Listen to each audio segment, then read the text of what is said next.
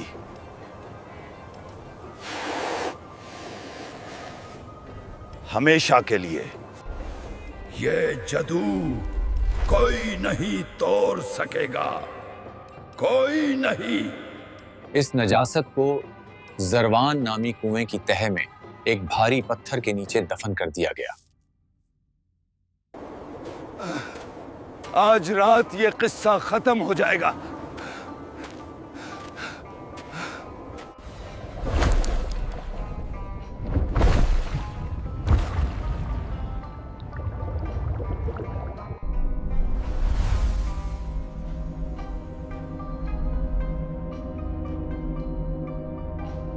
چھ ماہ تک میرے نبی اس بوجھ کو اٹھائے رہے، جسم پگھلتا رہا مگر زبان پر کوئی شکوہ نہیں آیا۔ پھر جبریل آمین اترے اور وہ صورت نازل ہوئی جو ہر بندھی ہوئی گانٹھ کو کھول دینے کی قوت رکھتی۔ پھر اللہ نے فرشتے بھیجے جنہوں نے بتایا کہ جادو کہاں ہے اور کس نے کیا ہے۔ نبی نے انہوں نے کنویں سے وہ ملعون سامان باہر نکالا۔ جلدی چلو، نبی تکلیف میں ہے۔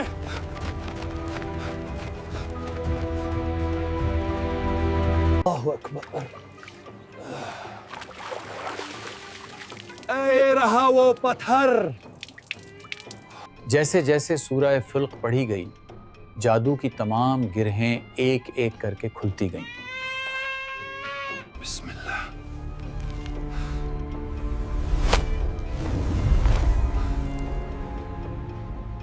مدینہ میں ایک جادوگر نے گانٹھیں باندھ کر یہ سمجھ لیا کہ اب سب ختم، مگر جبریل علیہ السلام اپنا پیغام لے کر اترے تو وہ گانٹھیں ایک ایک کر کے کھلنے لگی، اور پھر جبرائیل دل سورہ فلق لے کر اترے۔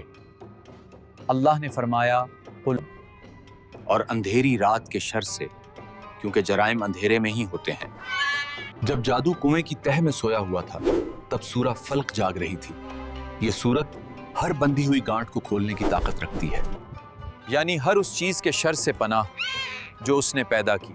کبھی محسوس ہوا کہ کوئی بے وجہ نقصان دے رہا ہے، کوئی حسد کر رہا ہے، کوئی نظر تمہاری زندگی کو روک رہی ہے؟ انہی دروازوں کو بند کرتی ہے، اس لیے ہماری ضرورت ہے۔ یاد رکھیں، نظر پتھر کو بھی پھاڑ دیتی ہے، اپنی حفاظت کیا کریں۔ اماں عائشہ فرماتی ہیں، ہر رات نبی پڑھ کر ہاتھوں پر پھونکتے اور پورے جسم پر پھیرتے۔ یہ سنت بہترین حصار ہے۔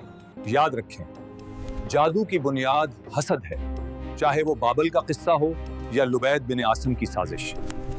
اسی لیے سورہ فلق نازل ہوئی۔